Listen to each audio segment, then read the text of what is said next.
This is one of the greatest achievements of human history. A photo taken on July 20th, 1969 during the Cold War between the US and the Soviets. But the story of how Americans got humiliated by the Soviets in the space race and then did a comeback is a story that has never been repeated again.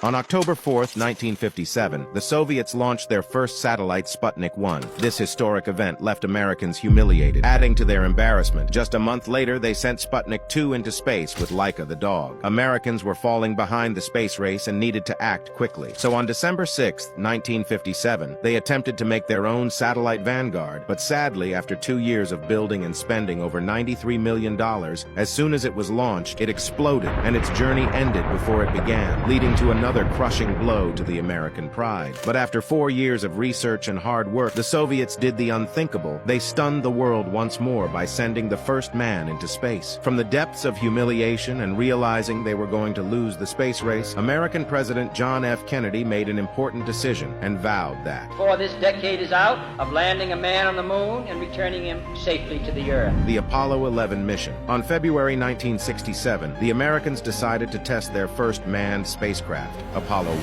But unfortunately, the cabin caught fire, leading to the death of 3 astronauts. As they got humiliated more and more because of their failures, they didn't give up. For a year straight, they decided to launch 9 Apollo spacecrafts for testing and perfecting the art of landing on the moon. After all that hard work and experiments, on July 16, 1969, the Saturn V rocket was launched. This was the most powerful spacecraft ever built, with 160 million horsepower and 7.5 million pounds of thrust. 4 days later, on July 20th, 1969, at 8:17 p.m., Apollo 11 touched down on the moon.